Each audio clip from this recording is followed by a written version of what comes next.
Hello viewers, welcome to my YouTube channel literature with Aamna. उम्मीद है आप सब खैरियत से होंगे। आज की वीडियो में हम डिस्कस करने वाले हैं पाकिस्तानी लिटरेचर को और एक बहुत ही famous novel the reluctant fundamentalist, जो कि एक ब्रिटिश और पाकिस्तानी राइटर मोहसिन हामिद ने लिखा। व्यूअर्स, ये नावल 2007 में पब्लिश हुआ और ड्रामेटिक मोनोलॉग में लिखा गया, यानी एक पर्सन कॉन्टिन्यूअली बोल रहा है और सामने वाले उसको सुन रहे हैं। फिर ये फ्रेम स्टोरी है, यानी story with in story. Story के अंदर एक मेन कैरेक्टर है जो होल स्टोरी को नरेट करता है। इसकी सेटिंग रखी गई यूनाइटेड स्टेट्स एंड पाकिस्तान में लेट 90s और अर्ली 20s के टाइम पीरियड के दौरान, और फर्स्ट पर्सन नैरेटिव इसका पॉइंट ऑफ व्यू है। व्यूअर्स, इस नावल को स्टार्ट करने से पहले थोड़ा सा इसके बैकग्राउंड को समझ लेते हैं ताकि नावल की स्टोरी समझ में आसानी से आ सके।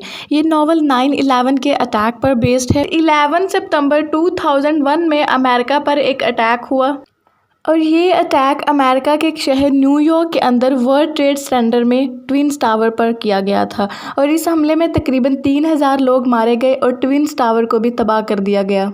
और इस हमले का इल्ज़ाम मुसलमानों के एक ग्रुप पर लगा दिया गया कि ये रिलीजियस एक्सट्रीमिस्ट ने किया है, और अलकायदा एक मुस्लिम ग्रुप है जिसका लीडर उसामा बिन लादेन है। ये अटैक उसी ने करवाया है।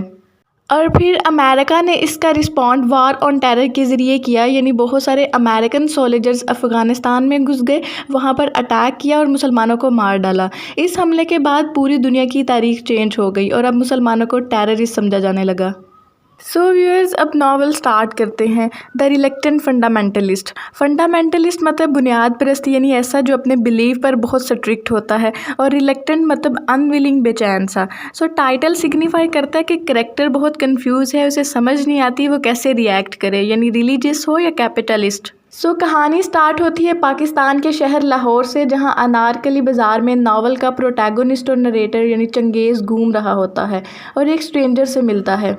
इस स्ट्रेंजर की ज़ाहरी शक्ल, अपीयरेंस और लुकिंग से चंगेज़ को यूँ लगता है कि जैसे वो अमेरिकन है। चूँकि चंगेज़ अंग्रेज़ी काफ़ी अच्छी बोल लेता है, वो उससे बातें करता है और उसको अपने साथ कैफ़े में ले जाता है, जहाँ वो दोनों चाय पीते हैं और खाना वगैरह खाते हैं। फिर चंगेज़ उसको अपने बारे में बताना शुरू करता है कि वो एक पाकिस्तानी फैमिली से बिलोंग करता है, लेकिन अमेरिका में रहता था, और अमेरिका में उसने प्रिंसटन यूनिवर्सिटी में दाखिला लिया और जल्द ही वो अपने टैलेंट के बायस प्रिंसटन यूनिवर्सिटी का ब्राइट स्टूडेंट बन जाता है और हाई ग्रेड्स हासिल करता है। चूँकि चंगेज़ का फैमिली बैकग्राउंड ज़्यादा अच्छा नहीं होता, तो वो उसके साथ साथ जॉब्स वगैरह भी करता है, और वो एक चीज़ नोट करता है कि प्रिंसटन यूनिवर्सिटी पूरी दुनिया से ब्रिलियंट माइंड्स को मुख्तलिफ स्कॉलरशिप और स्टूडेंट वीज़ा देकर यूएस बुलाते हैं, उन्हें एजुकेट करते हैं और फिर उनके आइडियाज़ और एबिलिटीज़ को अमेरिकन कंपनी के लिए यूज़ करते हैं। लेकिन उस वक्त चंगेज़ को इस बात का एहसास नहीं होता, और वो यहाँ फाइनेंस में ग्रेजुएशन कर रहा होता है, और अपने सीनियर साल के बिल्कुल एंड में वो एक कंपनी अंडरवुड सैमसन के इंटरव्यू के लिए सिलेक्ट हो जाता है, जो कंपनियों की वर्थ का पता लगाती है, और ये लोग उन्हें मुख्तलिफ सलाहें देते हैं कि कैसे कंपनी की वर्थ को बढ़ाया जाए। अब यूँ होता है कि इंटरव्यू के दौरान कंपनी का हेड जिम चंगेज़ को कहता है कि वो किसी तरह से उसे कन्विंस करे ये जॉब ऑफ़र करने के लिए। चंगेज़ उसे एज अ सॉसर प्लेयर अपनी कुछ सलाहियतें वगैरह बताता है, लेकिन जिम उसे कहता है कि उसे खबर है कि चंगेज़ यहाँ फाइनेंशियल एड पर है, उसकी माशी हालत कुछ ज़्यादा बेहतर नहीं है, और ख़ुद को और अपनी फैमिली को सपोर्ट करने के लिए वो कोई नौकरी वगैरह भी करता है। वो इसे अपने क्लासमेट्स और दोस्तों को नहीं बताता और जाहिर ये करवाता है कि वो एक वेल्दी फैमिली से बिलोंग करता है। चंगेज़ उसके इस पर्सनल क्वेश्चन से हैरान होता है, लेकिन जिम कहता है कि वो भी प्रिंसटन यूनिवर्सिटी से पढ़ा है और वो भी अपना बैकग्राउंड इसी तरह छुपाता था, और उसने अपने दोस्तों में किसी को नहीं बताया था कि वो स्कॉलरशिप पर है। वो चंगेज़ को नौकरी दे देता है। प्रिंसटन यूनिवर्सिटी में ग्रेजुएशन होने तक और अंडरवुड सैमसन में करियर स्टार्ट करने से पहले चंगेज़ ग्रीस जाता है कुछ अपने दोस्तों के साथ छुट्टियां गुजारने, और यहाँ वो एरिका से मिलता है। एरिका बहुत ही खूबसूरत और यंग वूमन है जो प्रिंसटन यूनिवर्सिटी से ग्रेजुएटेड है। चंगेज़ इसके साथ टाइम स्पेंड करता है और जल्द ही चंगेज़ को एरिका से लव हो जाता है।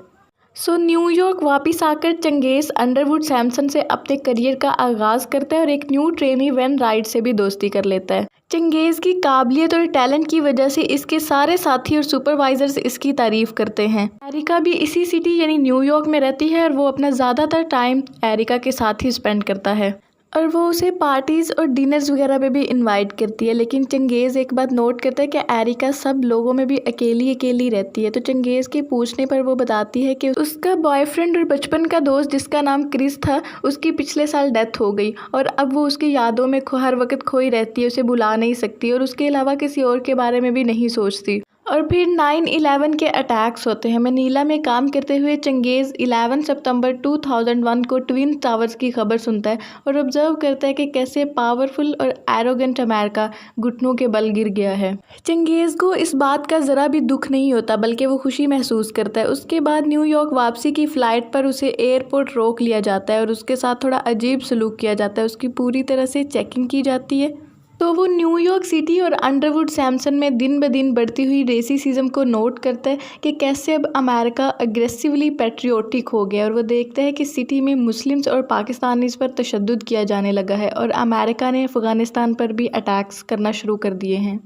9/11 के इस वाक़े के बाद एरिका भी ट्रॉमा में होती है और वो क्रिस की यादों में खो जाती है। एक रात चंगेज़ और एरिका सेक्स भी करते हैं। चूँकि एरिका हर वक्त क्रिस के बारे में सोचती है तो वो मना कर देती है, लेकिन चंगेज़ उसे कहता है कि वो यूँ सोचे जैसे चंगेज़ ही क्रिस है। उसे लगा कि ऐसे वो दोनों करीब आ जाएंगे, लेकिन एरिका उससे अभी भी दूर हो रही थी।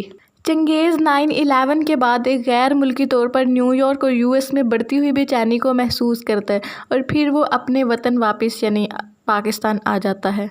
और यहाँ उसके सब फैमिली मेम्बर्स डिस्कस करते हैं कि किस तरह अमेरिका इंडिया की हमायत कर रहा है और पाकिस्तान पर अटैक करने के लिए इंडिया को सपोर्ट कर रहा है। ये सब जानकर चंगेज़ बहुत परेशान हो जाता है और वो आइडेंटिटी क्राइसिस का शिकार हो जाता है, यानी उसे समझ ही नहीं आता कि वो एक ही वक्त में पूरी तरह से पाकिस्तानी है या अमेरिकन। इन दोनों में से वो किसका साथ दे। और जब वो अंडरवुड सैमसन वापस पहुंचता है तो उसकी दाढ़ी बढ़ चुकी होती है और उसके इर्द गिर्द के लोग और उसके कोलीग्स उसकी दाढ़ी से अनईजी फील करते हैं और उसे टेररिस्ट समझा जाने लगता है। और वेन राइट भी उसे वार्न करता है कि वो अपने कल्चरल डिफरेंसेस को ऑफिस के बाहर रखे। इन सब के बावजूद वो शेप करवाने से इनकार कर देता है और फिर वो एरिका को ईमेल्स वगैरह करता है, लेकिन उसे कोई रिस्पांस नहीं मिलता। तो वो रियलाइज़ करता है कि वो एरिका के लिए क्रिस बनने को भी तैयार था और क्रिस की तरह भी प्रिटेंड कर सकता था, लेकिन एरिका को फिर भी उससे लव नहीं हुआ। इस पूरे नॉवल में एरिका रिप्रेजेंट करती है अमेरिका को और चंगेज़ रिप्रेजेंट करता है पाकिस्तान को। और फिर एक दिन चंगेज़ अंडरवुड सैमसन के लिए चिली का सफ़र करता है और एक पब्लिशिंग कंपनी के प्रेसिडेंट जॉन बटिस्टा से मिलता है और वो चंगेज़ को कहता है कि वो एक जेनेसरी है। जेनेसरी उन क्रिश्चियंस को कहा जाता था जिन्हें स्लेबी जंगों में ऑटमन एम्पायर किडनैप करते थे और फिर उन्हें दूसरे क्रिश्चियन से लड़ने के लिए ट्रेन किया जाता था। और ये लोग बहुत लॉयल वॉरियर्स होते थे क्योंकि ये अपनी ही सिविलाइजेशन, अपनी ही तहजीब को अपने हाथों से तबाह कर देते थे। उन्हें इस तरह से ट्रेन किया जाता था, इस तरह से उनके माइंड मैनिपुलेट किए जाते थे कि वो अपने ही तहजीब के ख़िलाफ़ उठ खड़े हों। सो जॉन बटिस्टा की बातों से चंगेज़ को लगता है कि वो भी मॉडर्न डे का जेनेसरी है जिसको अपने ही सिविलाइजेशन के ख़िलाफ़ लड़ने पर फोर्स किया जा रहा है और अंडरवुड सैमसन के लिए काम करके वो अपने मुल्क पाकिस्तान को नुकसान पहुंचा रहा है। सो चंगेज़ अपनी असाइनमेंट के मिड में ही न्यूयॉर्क वापस आ जाता है और अंडरवुड सैमसन में काम करने से इनकार कर देता है और वो जॉन बटिस्टा के लिए बहुत थैंक्स फील करता है कि उसने ही उसे अमेरिका की असली रूप देखने के काबिल बनाया और उसे लगता है कि फाइनेंस ही वो वेपन है जिसके ज़रिए अमेरिका नॉन वेस्टर्न कंपनीज़ को मैनिपुलेट करता है। सो अब वो इस कंपनी में काम करने से इनकार कर देता है। जिम उसे फायर कर देते हैं, लेकिन उसके लिए सिंपैथेटिक फील करता है और उसके लिए हमदर्दी रखता है। सो अब चंगेज़ फिर एरिका से कांटेक्ट करने की कोशिश करता है, लेकिन अब की बार भी उसे कोई रिस्पांस नहीं मिलता। वो उसके क्लिनिक पर भी जाता है और सारी जगह विज़िट करता है जहां वो जाया करती थी, लेकिन उसे एरिका का कहीं पता नहीं चलता। चंगेज़ एयरपोर्ट पर भी अमेरिकन इम्पीरियलिज्म और रेसिज्म को नोट करता है। सो वतन वापस आकर चंगेज़ एक यूनिवर्सिटी में लेक्चर्स देना शुरू कर देता है और एंटी अमेरिकन सबूतों की हिमायत करता है। हालांकि वो ये भी कहता है कि वो तशद्दुद को इनकरेज नहीं करता। और यहाँ चंगेज़ अपनी कहानी को ख़त्म कर देता है जो वो लाहौर के अनारकली बाज़ार में एक कैफ़े में स्ट्रेंजर को सुना रहा होता है। फिर चंगेज़ नोट करता है कि वो स्ट्रेंजर कुछ अनकंफर्टेबल फील कर रहा है और उसके पास जैकेट के नीचे कुछ है, एग्जैक्ट वहीं जहाँ पे स्पाइस बंदूक रखते हैं।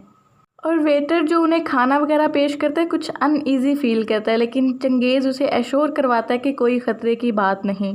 और फिर वो दोनों कैफ़े से बाहर गली में जाते हैं और यहाँ चंगेज़ स्ट्रेंजर को गुड बाय कह देता है और यूँ ये नावल यहाँ एंड होता है। उम्मीद करती हूँ व्यूअर्स आपको ये वीडियो अच्छी लगी होगी। Thank you so much for watching.